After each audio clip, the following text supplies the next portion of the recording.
ठंडी ठंडी तरोताज़ा करने वाली ऐसी गर्मियों की रिफ्रेशिंग रेसिपी मैं आप लोगों के लिए लेकर आई हूँ, जिसका एक ग्लास आपको देगा फ़ौरन ठंडक और एनर्जी।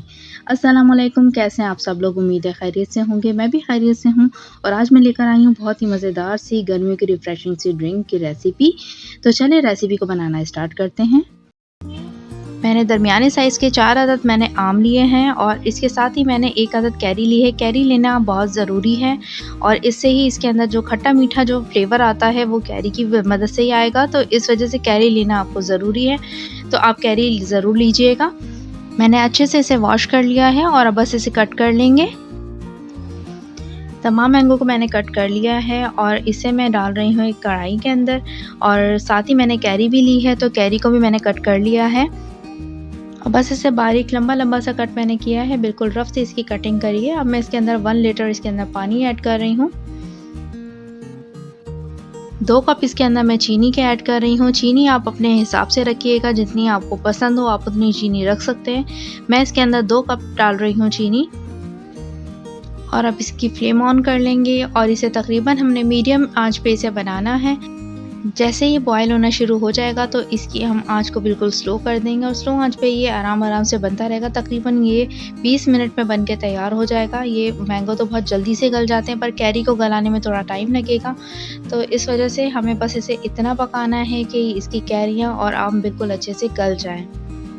तकरीबन 20 मिनट हो चुके हैं, मैंगो इसमें गल चुके हैं और इसकी हम कैरी को निकाल कर चेक कर लेंगे। मैंगो का मसला नहीं है पर कैरी हमारी गली है कि नहीं गली वो हम चेक कर लेते हैं। ये देखें कैरी बिल्कुल गल चुकी है।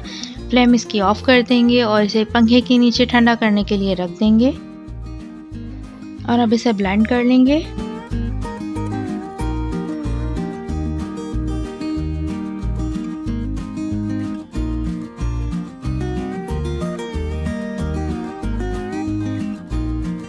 सारा का सारा ये मैंने ब्लेंड कर लिया है और अब मैं आपको दिखाती हूँ कि ये कितना ज़्यादा गाढ़ा बनके तैयार हुआ है। हमें इसे गाढ़ा ही तैयार करना है। देखिए इसका टेक्सचर कितना ज़बरदस्त लग रहा है।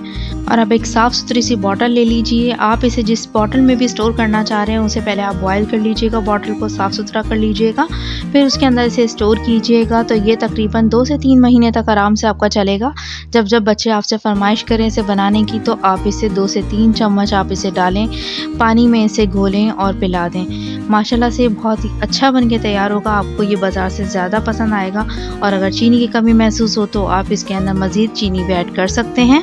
और ये बन के तैयार हो गया है और अब मैं आपको दिखाती हूँ कि इसे हम किस तरीके से बना सकते हैं, तो वो भी मैं आपको तरीका दिखा देती हूँ।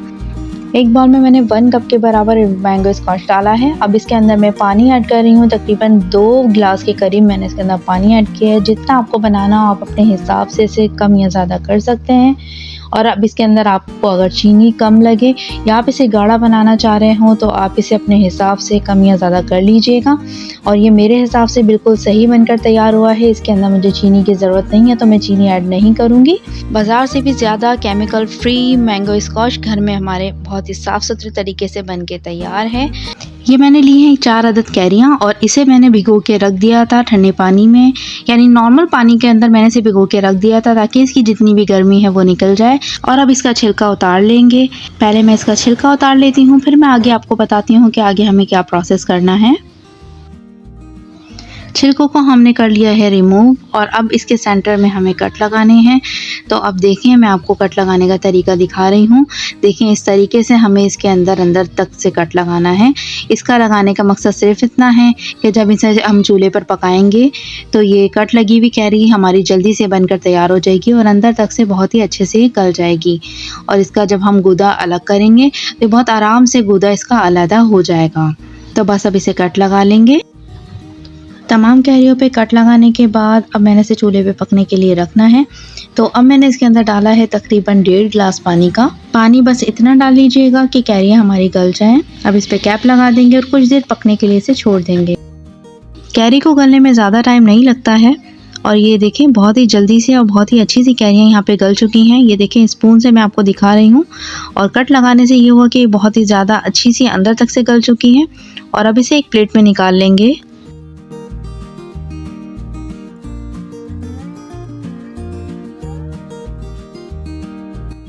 और अब इसके अंदर से हमें गुठली को रिमूव कर देना है।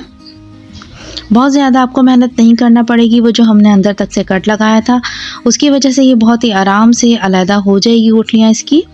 ये देखिए सारा का सारा पल्प मैंने इसका अलहदा कर लिया है और अब इसे हमें ब्लेंडर में डालना है।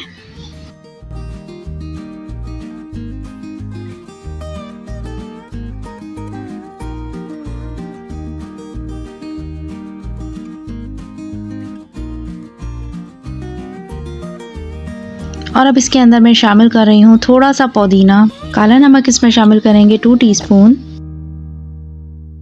काली मिर्च पाउडर शामिल करेंगे 1 टीस्पून। अच्छी सी खुशबू के लिए इलायची पाउडर इसमें शामिल किया है 1 टीस्पून। भुना हुआ पिसा हुआ ज़ीरा 1 टीस्पून। और अब इसमें नमक शामिल करेंगे तकरीबन 1 टीस्पून। और अब बस इसके अंदर थोड़ा सा पानी मैंने ऐड किया है और अब इसे हम ब्लेंड कर लेंगे।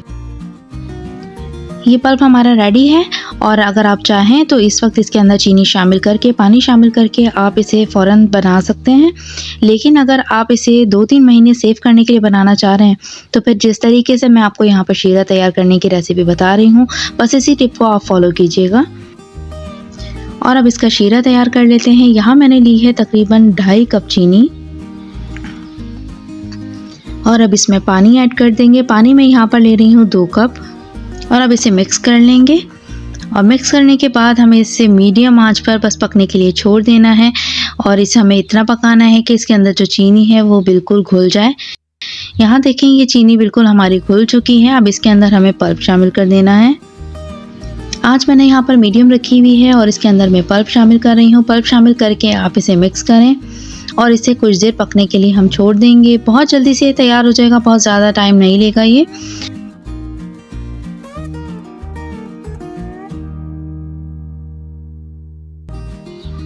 चमचा चलाते जाएं और इसे हम गाढ़ा गाढ़ा सा इसे बना लेंगे। बहुत ज़्यादा गाढ़ा नहीं करना है, बस ज़रा नॉर्मल सा गाढ़ा हो जाए फिर हम इसका चूल्हा बंद कर देंगे। एक तार जितना हमें इसे गाढ़ा नहीं करना है, बस इतना गाढ़ा करना है कि हमारे हाथों में इसकी बस चिपक महसूस होने लग जाए। तो बस हमें इतना गाढ़ा करना है इसे।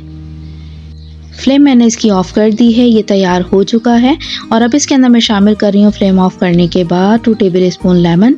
और फ्लेम ऑफ़ करने के बाद ही हमें इसके अंदर लेमन शामिल करना है, वरना इसके अंदर कड़वाहट पैदा हो जाएगी। और ये शामिल करने का मकसद सिर्फ इतना है कि जब हम इसे सेव करेंगे तो ये काफ़ी दिन तक हमारा फ्रिज में सेफ रह सकेगा। इसे हम ठंडा कर लेंगे और एक साफ़ सुथरी सी बॉटल में हम इसे डाल लेंगे। आप चाहें तो शीशे की बॉटल ले लें या जो भी, मुझे यहाँ पर प्लास्टिक की बॉटल अवेलेबल थी तो मैंने वो ले ली है। और इसे मैं सेव कर लूँगी तकरीबन 2 महीने तक। इंशाल्लाह ताला ये ख़राब नहीं होगा। और मैं इसे बनाने का तरीका भी आपको दिखा देती हूँ। तो हम ले लेंगे यहाँ पर एक गिलास, इसके अंदर बर्फ़ के क्यूब ऐड कर देंगे और ये जो सिरप हमने तैयार किया था ये तकरीबन इसके अंदर आप 3 टेबल स्पून के करीब आप डाल लीजिए। फिर इसके अंदर ठंडा पानी डाल लीजिए और ये ड्रिंक हमारी रेडी हो चुकी है। इसे हम कर लेंगे मिक्स। लीजिए, बहुत ही मज़ेदार सी हमारी ड्रिंक यहाँ पर रेडी हो चुकी है। और अब मैं दूसरी ड्रिंक आपको तैयार करने का तरीका दिखाती हूँ कि वो कैसे यहाँ पर तैयार होगी। वही प्रोसेस हम दोबारा से करेंगे। यहाँ मैंने बर्फ़ के क्यूब डाले हैं और 3 टेबल स्पून हम ये सिरप डालेंगे। आप कोई भी कोल्ड ड्रिंक ले लीजिए। मैंने यहाँ पर नेक्स्ट वालों की यूज़ करी है कोल्ड ड्रिंक और वो मैंने डाली है यहाँ पर, तो वाइट वाली कोल्ड ड्रिंक मैंने यहाँ पर डाली है। और ये इसे मिक्स कर लेंगे और ये बहुत ही मज़ेदार सी ड्रिंक हमारी दूसरी ड्रिंक भी हमारी रेडी हो चुकी है। ये आपको लू से दूर रखेगी, गर्मी में आपको रिफ़्रेशिंग सा एहसास देगी, तो आप इसे घर में ज़रूर ट्राई कीजिएगा। मैंने यहाँ 2 कप फालसे लिए हैं और इसे हमें अच्छे से धोकर साफ़ कर लेना है। और अब इसे ब्लेंडर में डाल देंगे। यहाँ मैं 1 कप चीनी इसके अंदर ऐड कर रही हूँ। आप चीनी अपने मर्ज़ी से, अपने हिसाब से इसे कम या ज़्यादा आप कर सकते हैं। साथ ही इसके अंदर 1 टीस्पून मैंने काला नमक ऐड किया है। काला नमक आप ये समझ लें कि फ़ालसे के शरबत की जान होता है, तो आप इसे शामिल ज़रूर कीजिएगा। इससे फ़ालसे का जो खट्टा फ्लेवर है वो थोड़ा सा कम हो जाएगा और बहुत ही मज़ेदार सा फ्लेवर इसके अंदर आएगा। साथ ही मैंने इसके अंदर आइस क्यूब भी ऐड कर दिए हैं। और अब इसके अंदर मैं थोड़ा सा पानी ऐड कर रही हूँ। आप अपने हिसाब से पानी को कम या ज़्यादा कर सकते हैं। तो अब इसे ब्लेंड कर लेंगे।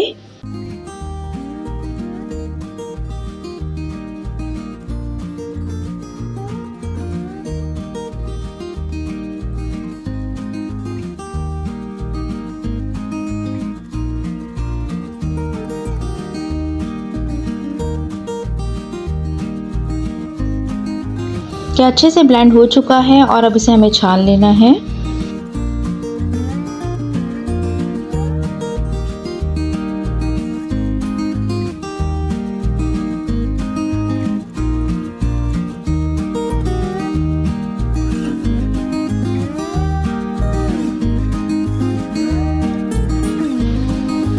बहुत ही मज़ेदार सा फालसे का शरबत हमारा रेडी हो चुका है। आप इसे घर में ज़रूर ट्राई कीजिएगा और मुझे अपने कमेंट से ज़रूर बताइएगा कि ये रेसिपी आपको कैसी लगी।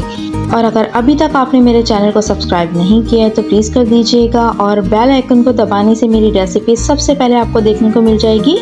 तो मुझे दीजिए इजाज़त। अल्लाह हाफ़िज़।